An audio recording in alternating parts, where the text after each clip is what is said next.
Hey guys, welcome back and welcome to lecture number 2. I want to go through sales channels and submitting your book into the right sales channel through CreateSpace.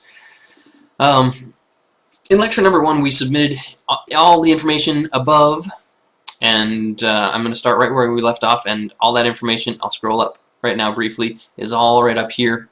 We've submitted our PDF files, need to be uploaded at this point, and we need to choose... need to have a little description in there of some sort. The PDF file for your book must be at least 24 pages to be published through CreateSpace. A little detail there. Kids' books should be at least 24 pages. 24 or 36 pages I've found is kind of the sweet spot for publishing and royalty rates. Once we're here, channels, standard distribution through Amazon.com. That's going to get your book listed on Amazon in the US, right? So you select that, you have to wait, it's going to process, it's going to start the process of building that Amazon listing. And basically you're going to go through and select all of these, and I'll talk through it a little bit as we go, but the Amazon Europe, and that's another faction of Amazon over in Europe. So if you want to get your book in Europe, you might as well. CreateSpace eStore, you can consider whether or not you want to select this one. I generally do, because it doesn't really hurt. I don't really use it. CreateSpace has its own store, its own outlet that you can send people to purchase your book. You get a higher royalty rate if you sell your book through CreateSpace, because they don't have to go through Amazon. There's not all that overhead, but when you sell a book on Amazon, it tells Amazon, hey, someone is interested in this book. I'm going to suggest it to someone else, and they know they bought your book and they bought this other book, so they know that one person bought these two books and that there's something similar about these books. So if someone else buys this other book, then they're likely going to suggest your book to that other person, whoever it may be. Completely unrelated person on the other side of the planet could get your book suggested because someone else bought it in addition to something else. Amazon has a lot of algorithms like that, a lot of methods of presenting content and suggesting books to its users, which if you've used Amazon, you've probably seen it, suggested content. It's a huge tool for selling your books and getting them out there, getting them recognized, and getting the book rank, the Amazon book rank, up there. Amazon book rank is something else we can talk about another day. That's a complete topic unto itself, but it really helps drive your book sales. So you want to get the Amazon book rank up there. I don't even try to sell my books directly through CreateSpace. I use strictly Amazon. I send people to the Amazon listing page because even though I get $2.50 as opposed to $4 royalty on a $10 book, that's a lot less royalty. When I sell a book through Amazon, I make 25%. When I sell a book through CreateSpace, I make around 40%. So that's a huge cut that I'm taking, but it's worth it because I want my books on Amazon, and I want my books to sell on Amazon and not CreateSpace. Because selling 10 books at 25% is much better than selling no books or one book at 40%. And it helps you get your name out there, selling more. So you really want to go for your quantity over this CreateSpace eStore. So you can deselect that if you want, or just leave it unselected from the get-go. But yeah, I select it anyway, just so that it is available, because you can offer discount codes through it, which makes it a little bit easier than selling through Amazon, or offering discount codes through Amazon. But I'd only use it for that purpose. Expanded distribution used to be $25 to get into these channels. You used to have to pay for CreateSpace to submit your books to these channels. And this is bookstores and online retailers.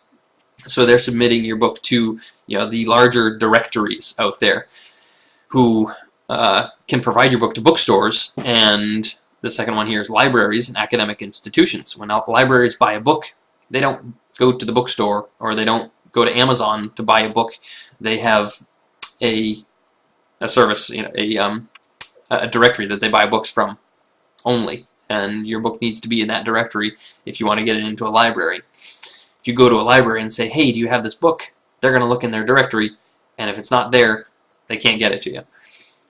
But so I definitely select these expanded distribution channels. The third one, or the sixth one, the last one down here, Create Space Direct. Again, you can do it if you want to. I'm going to select it here now, just for fun. But Create Space Direct gives you the opportunity to sell your books to bookstores. If you have an independent bookstore that you have a relationship with, and you want them to buy your book, and you want to give them wholesale price, they can't buy it wholesale through Amazon. They can buy it. They could buy it through you. They could place the order with you directly, and then you'd have to place the order with CreateSpace and ship it out. Or this CreateSpace Direct gives them the opportunity to go directly to CreateSpace and order your books wholesale with your permission at a certain order quantity. They order a certain quantity, and then they can order them directly from CreateSpace at that wholesale price, which is good. But again, only works if you're actively selling your books through bookstores, which you're likely going to do. Pricing. Price your book. It says here, minimum list price for this title is $9.13. So I can't list my book for anything less than $9.13. I price all my books at $9.90. $9.97, and this is a 36-page book, and that is going to change depending on the number of pages you have. There's a nifty little tool you can use, and maybe we'll get to that after this, to determine exactly how much it's going to cost you per book based on how many pages you have and how big your book is, and if it's full color or not. So there's a nifty little tool for that I can show you in just a minute. So I put in here $9.97 in US dollars. This is going to tell me on Amazon.com I'm going to make $2.33 per book. All right, 23% royalty. The CreateSpace eStore, which is this thing up here, the third option here that we selected, we did select. My royalty is going to be $4.32, right? Almost double that of what's sold on Amazon. But like I said, not suggested. I would not recommend pushing your books through the CreateSpace eStore. I would suggest pushing your books through Amazon only. And then expanded distribution. Of course, this is, like it says up here, for bookstores, libraries, academic institutions, online retailers, and things like that. Your royalty rate is only going to be 33 cents. Darn. Yes, that is kind of a bummer. Fortunately, most of my sales are directly from Amazon, so I get the 23% royalty rate. Expanded distribution I consider to be more of just getting my name out there, trying to get some notoriety in the field, and get people to recognize my name in the industry, in books, in libraries and things like that. I don't do a whole lot of sales through there. If you did, and if you thought you were losing some money, you could go up there and deselect your expanded distribution channels and prohibit that. And at that point, maybe you would leave only the CreateSpace Direct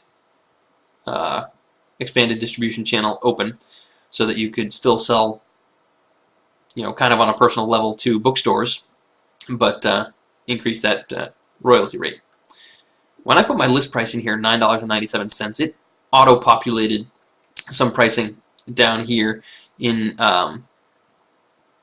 pounds and euros, and that's the conversion of the US dollar based on today's conversion rates. I don't generally keep it that way.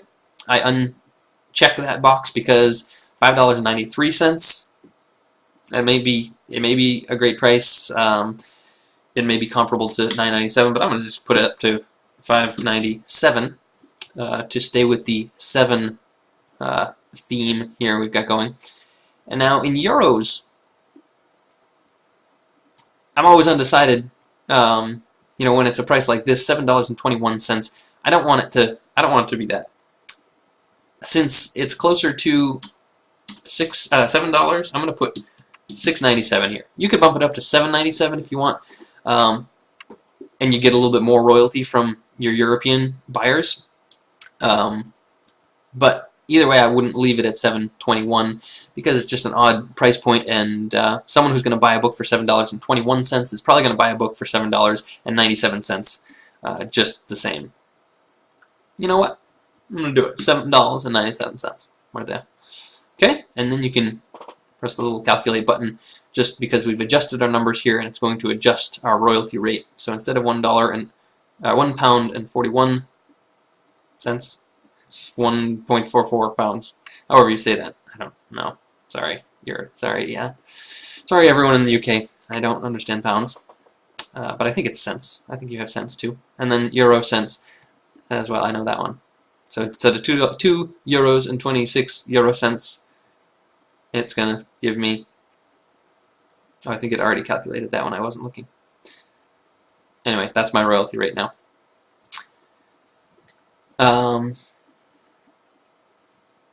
Once I'm done with that, I come down here, I hit Save Progress.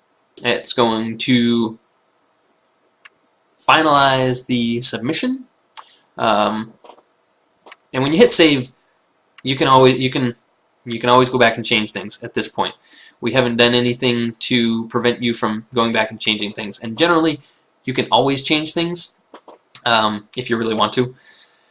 There's a few things that you'll need to know, but once we submit our book for review, it's going to be a few days. It'll be maybe 3 to 5 days has been my experience. I think they say 5 to 7 days. It's usually a little bit shorter than that. But you submit your book for review, and CreateSpace is going to do what they do. They're going to look through it, and they're going to make sure that your book is satisfactory, and they're going to make sure that everything is up to par. See, it's going to tell me files are checked within 24 hours to ensure that your information is correct, blah, blah, blah. And they're going to let me know that my book is publishable at that point. Another thing they're going to do is they're going to add a barcode to the back of the book. So keep that in mind when you're creating your back cover. You don't need to add the barcode to your book. They're going to do it for you, and they're going to do it in a place that looks good. So whatever that is, you'll be able to see when you get the proof. You can also proof your book digitally once you get to that stage, but just leave room. Leave a little. I usually leave a rectangle that is 2 inches by 1.5 inches high, and they put my barcode in there. They've done it every time, and it seems to work. So your book has been submitted. Very well done. Excellent job. You are an expert at CreateSpace book submission now, and pretty soon you'll be able to view your proof, and you can view it online. You can view a digital proof. Flip through the pages on their website. Look at it, shows you the crop margins and where it's going to potentially get trimmed. Oh, sorry, where it's going to potentially get trimmed, and then you can approve the proof, or you can purchase proof. It's like a couple dollars. You purchase one, order it, you get it in paper, which is always a good thing to do, especially if it's your first time. I use the digital proofer on a lot of my subsequent books that are very similar to previous books, but first time, definitely get a printed proof. It's only a few bucks, plus shipping, I think. So you get it, and then you come over and you approve your proof, and then in generally about a week, 5 days, it's on Amazon. You have a listing. Congratulations.